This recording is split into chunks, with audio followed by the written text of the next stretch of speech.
안녕하세요 여러분. 오늘의 흥미로운 영상 내용은 트럼프, 파나마 운하 위협 발언으로 민족주의적 항의 촉발, 그리고 트럼프, 중범죄로 유죄 판결을 받은 최초의 전직 대통령으로 등극에 관한 것입니다. 우선 좋아요 버튼을 누르고 채널 구독 및 알림 설정 또 잊지 마세요. 여러분의 관심과 지지가 저희에게 큰 힘이 됩니다. 첫 영상은 월스트리트 저널의 기사를 바탕으로 도널드 트럼프 전 대통령이 파나마 운하에 대해 한 발언이 파나마에서 큰 반발을 불러일으킨 사건을 소개하려고 합니다. 이 사건은 트럼프가 운하를 다시 미국으로 돌려야 한다고 주장하면서 파나마 국민들의 강한 항의를 촉발했습니다. 파나마 운하는 단순한 수로가 아닙니다. 경제적, 역사적, 그리고 국가적 자존심의 상징이기 때문에 이번 사안은 파나마에 큰 정치적 파장을 일으키고 있습니다. 첫째, 파나마 운하와 그 역사적 중요성. 먼저 파나마 운하가 어떤 곳인지 간단히 설명드리겠습니다. 운하는 1914년에 완공되었고 미국이 처음으로 건설하고 통제했습니다. 이후 1977년에 미국과 파나마가 협정 조약을 체결하고 1999년에 운하가 공식적으로 파나마에 이양되었죠. 이 운하는 현재 파나마 경제에 연간 50억 달러 이상의 수익을 안겨주는 중요한 자산입니다. 파나마 국민들에게 운하는 단순한 교역 통로가 아니라 독립과 주권을 위한 투쟁의 상징입니다. 과거 미국 통제에 저항해 많은 사람이 희생되었고 이를 기리기 위해 매년 1월 9일을 순교자의 날로 기념합니다. 둘째, 트럼프 발언으로 인한 논란. 문제는 도널드 트럼프 전 대통령이 파나마 운하를 다시 미국으로 되돌려야 한다고 주장하면서 시작됐습니다. 그는 기자회견에서 운하는 우리나라에 필수적이며 필요하다면 군사력을 사용할 수도 있다는 발언을 했습니다. 이 발언은 즉시 파나마에서 강한 반발을 불러일으켰습니다. 파나마의 호세 라울 물리노 대통령은 운하는 과거에도 현재에도 미래에도 파나마의 것이라며 강경하게 대응했습니다.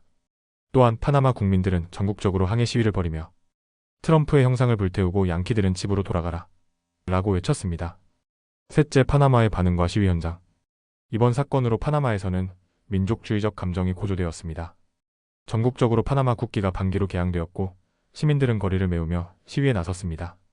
특히 노동조합과 학생단체들은 대규모 행진을 벌이며 미국의 개입 가능성에 대해 강하게 항의했습니다. 한편 이번 사태는 과거 냉전 시기에 있었던 미국과 라틴 아메리카 간의 긴장을 떠올리게 합니다.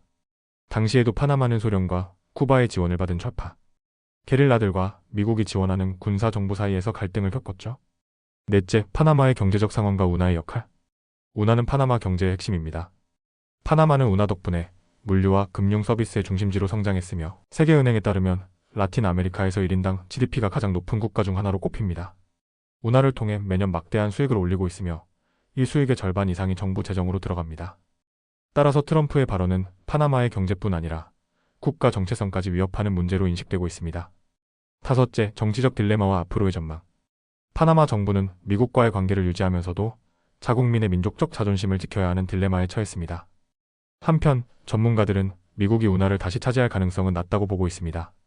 그러나 이번 발언이 파나마와 미국의 외교 관계에 부정적인 영향을 미칠 수 있다는 우려가 나옵니다. 여섯째, 마무리. 결론적으로 트럼프의 발언은 파나마 국민들에게 큰 충격을 주었고 과거 식민지 시대의 상처를 다시 떠올리게 했습니다. 파나마 운하는 단순한 수로가 아니라 그들의 역사와 자부심의 상징이기 때문이죠. 이렇게 월스트리트 저널의 기사를 바탕으로 트럼프 전 대통령의 발언이 촉발한 파나마 운하 논란에 대해 설명드렸습니다. 이번 사태가 어떻게 전개될지 앞으로도 주목할 필요가 있겠습니다. 다음 영상은 월스트리트 저널 기사 내용을 바탕으로 도널드 트럼프 전 대통령이 미국 역사상 중범죄로 유죄 판결을 받은 첫 전직 대통령이 된 사건에 대해 설명드리겠습니다. 이 사건은 전례가 없는 정치적, 법적 사건으로 큰 관심을 받고 있습니다. 먼저 간단한 배경 설명부터 드리겠습니다. 첫째, 사건의 핵심 내용. 2023년 트럼프 전 대통령은 성인 영화 배우 스토미 데니얼스에게 침묵, 돈을 지불하고 이를 은폐한 혐의로 기소되었습니다. 그는 34건의 중범죄 혐의로 법정에 섰고 배심원단은 모든 혐의에 대해 유죄 판결을 내렸습니다. 검찰은 트럼프가 2016년 대선에서 자신에게 불리한 이야기를 막기 위해 불법적으로 돈을 지급했다고 주장했으며 이러한 행동이 선거에 영향을 미치려는 시도라고 비판했습니다. 그러나 트럼프 측은 이러한 주장이 정치적 공격이라며 강하게 반발했습니다. 둘째, 법원의 판결과 형량. 재판을 주재한 후안 머천 판사는 트럼프에게 의무적인 징역형은 선고하지 않았습니다. 머천 판사는 대통령직의 특수한 지위가 트럼프에게 일부 법적 보호를 제공했으나 이로 인해 범죄의 심각성이 줄어드는 것은 아니라고 강조했습니다. 판결 이후 트럼프는 자신의 자택에서 기자회견을 열고 이 모든 것은 정치적 마녀사냥이며 나를 겨냥한 부당한 공격이라고 주장했습니다. 셋째, 법정과 외부 반응. 이번 재판은 정치적 긴장 속에서 진행되었습니다.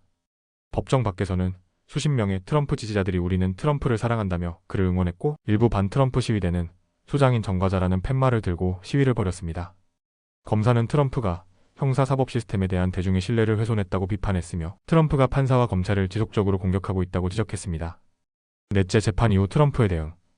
트럼프의 법률팀은 즉각 항소를 준비 중이며, 뉴욕주 중간항소법원과 연방 대법원의 판결을 중단해달라는 요청을 할 계획입니다. 그러나 대법원은 5대4로 트럼프 측의 요청을 기각하고 판결을 유지했습니다.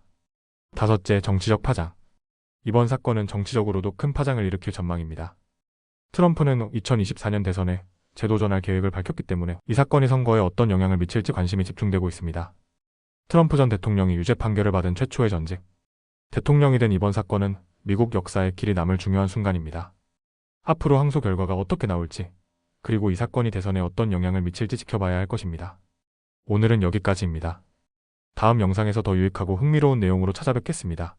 이 영상은 투자 의견이 아닙니다. 매우 감사합니다.